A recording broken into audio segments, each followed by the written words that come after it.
जय श्री राम आप सभी को। जैसा कि आपको थंबनेल से पता ही चल रहा है कि आज मैं आपके लिए सबरी की कहानी लेकर आई हूँ जो रामायण से संबंधित है।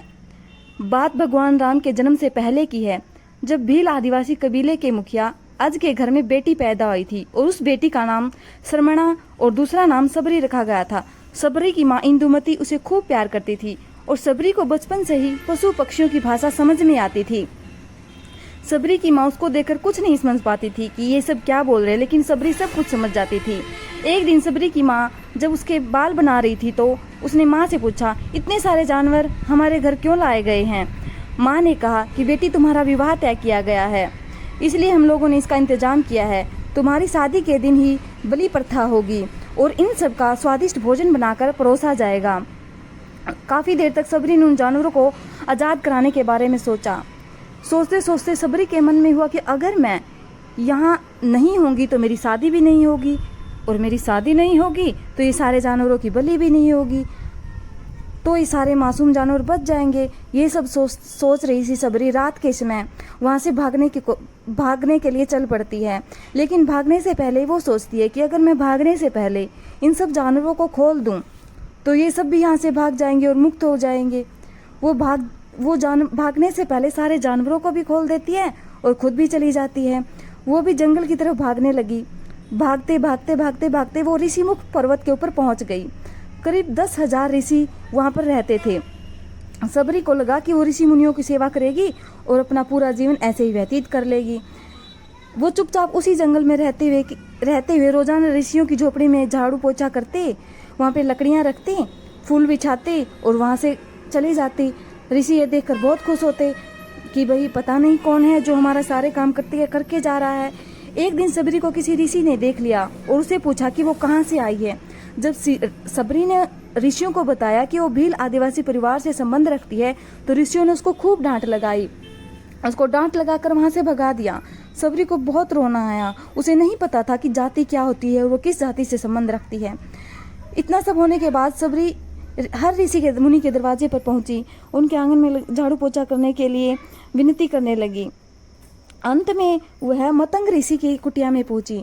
मतंग ऋषि ने उसकी जाति के बारे में भेदभाव ना करते हुए उसे गुरु दीक्षा दी और खुशी खुशी उसी कुटिया में रहकर ऋषि की सेवा करने लगी और भगवान से जुड़ गई। मतंग ऋषि की सेवा करने में उसने कोई कसर नहीं छोड़ी और मतंग ऋषि भी उसे अपनी बेटी के समान मानते थे। समय बीतता गया और मतंग ऋषि बूढ़े हो गए और एक दिन उन्होंने कहा कि बेटी, मैं अपनी देह त्यागना चाहता हूँ। बहुत साल हो गए इस शरीर में रहते रहते।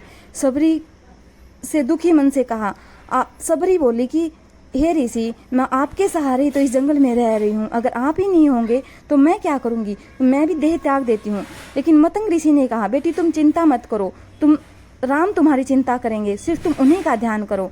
सबरी ने राम का नाम सुनने के बाद पूछा, वो कौन है, उन्हें मैं कैसे ढूंढूंगी? मतंग ऋषि ने कहा, राम कोई और नहीं है, राम भगवान है और तुम्हें उन्हें ढूंढने की जरूरत नहीं है। तुम उनकी सेवा उनके ध्यान में इतनी लीन हो जाओ कि वो खुद तुम्हारे पास आएंगे। उसी दिन से सबरी ने इसी बात को अपना ध्येय बना लिया और वो भगवान राम का ध्यान करने लगी। वह सुबह उठती, नहाती और अच्छे अच्छे फूल चुनकर लाती और भगवान के लिए कुछ खाने पीने के लिए लेकर आती। सोचती कि शायद आज भगवान मुझसे मिलने आएंगे, शायद आज भगवान मुझसे मिलने आएंगे। ऐसा करते करते पूरी जिंदगी उसने अपनी पूरा जीवन लगा दिया। एक दिन तालाब पर गई हुई थी। ऋषियों ने उसे देखा कि वो तालाब पर पानी भर रही है, तो ऋषियों ने उसे धक्का मार दिया। वो वहां पर गिर गई। उसके एक खून की बूंद पानी के अंदर चली गई। तो उसकी एक खून की बूंद जब पानी के अंदर गई तो पूरा पानी लाल हो गया। पूरा पानी को लाल हुए देखकर ऋषियों ने सबरी को बहुत डांटा कि पापिन, तुम्हारी वजह से ये पानी खराब हुआ है, अब ये इस्तेमाल के योग्य ही नहीं रहा। ऋषियों ने बहुत यज्ञ किए, पुण्य किए, दान किए, लेकिन पानी पर कोई असर नहीं हुआ। जैसा था वैसा ही रहा। कई सालों तक तालाब के पानी को साफ करने की कोशिश उन्होंने की, लेकिन वो नहीं हुआ। फिर इन कई सालों घटना के बाद भगवान राम सीता माता के हरण के बाद उन्हें ढूंढते हुए तालाब के पास पहुंचे। ऋषि मुनियों ने उन्हें पहचान लिया कि यही भगवान राम हैं।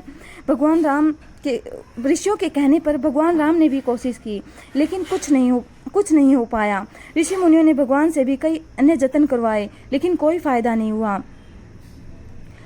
उसी वक्त भगवान राम ने कहा, ये सब आप लोगों के खराब वचनों से हुआ है। सबरी को इस तरह के शब्द बोलकर आप लोगों ने उसे नहीं बल्कि मेरे दिल को घायल किया है। तभी वहाँ पर सबरी आ जाती है। सबरी की ठोकर लगकर वह गिर जाती है और उसकी ठोकर से उड़ी धूल जब तालाब में गिरती है तो पूरा पानी साफ हो जाता है। भगवान सबसे पहले कहते हैं कि देखिए, आप लोगों ने यहाँ कुछ नहीं किया लेकिन पानी साफ नहीं हुआ, अभी सिर्फ इनके पैर की धूल ही इस पानी में गई है तो पानी पूरी तरह से साफ हो गया। भगवान राम को सबरी पहचान चुकी थी। उन्हें प्रणाम करके सबरी ने कहा, भगवान आप मेरे साथ कुटिया में चलिए। भगवान भी खुशी खुशी सबरी के साथ चल दिए। फूलों से सबरी ने भगवान का स्वागत किया। वो सीधे बेर तोड़ने के लिए बाग चली गई और बाग में बेर तोड़ते हुए उन्हें चक चक कर अपनी टोकरी में रखने लगी कि भगवान को कोई कड़वा बेर ना मिल जाए। फूलों से सबरी ने भगवान का स्वागत करने के बाद उन्हें बेर चखाने के लिए देने लगी। भगवान राम जब बेर खाने लगे तो लक्ष्मण बोले कि भैया ये बेर झूठे हैं। तो तब भगवान श्री राम ने कहा, नहीं लक्ष्मण, ये बेर झूठे नहीं हैं, बहुत मीठे हैं और सबरी माई हम सबके लिए बहुत प्यार से तोड़ कर लाई हैं। इतना कहकर भगवान राम ने उस बेर को खा लिया। भगवान के जाते हुए सबरी माई ने कहा, आप मुझसे जो चाहे वो मांग सकती हैं। सबरी माई ने कहा कि मुझे कुछ नहीं चाहिए। मुझसे मतंग ऋषि मतलब मेरे गुरुजी ने कहा था कि भगवान जी आएंगे और वही तुम्हें मोक्ष की प्राप्ति करवाएंगे, तो मुझे सिर्फ मोक्ष चाहिए और कुछ नहीं चाहिए। तो भगवान ने कहा कि भगवान श्री राम ने कहा कि हाँ, तुम्हें मोक्ष की प्राप्ति हो जाएगी और तुम बिल्कुल चिंता मत करो, ठीक है। इतना कहकर भगवान वहाँ से चले गए। सबरी की खुशी का ठिकाना नहीं था। तो इस कहानी से हमें क्या सीख मिलती है? इस कहानी से हमें यही शिक्षा मिलती है कि अगर सच्ची श्रद्धा है तो हमें भगवान के दर्शन भी जरूर होते हैं, और अगर सच्ची श्रद्धा से हम कोई भी काम करते हैं ना तो जरूर होता है। सच्ची श्रद्धा और पूरी लगन के साथ हर काम को कीजिए। धन्यवाद आप सभी का मेरी पूरी कहानी सुनने के लिए। मेरे चैनल को लाइक, शेयर और सब्सक्राइब ज़रूर कीजिएगा। Thank you.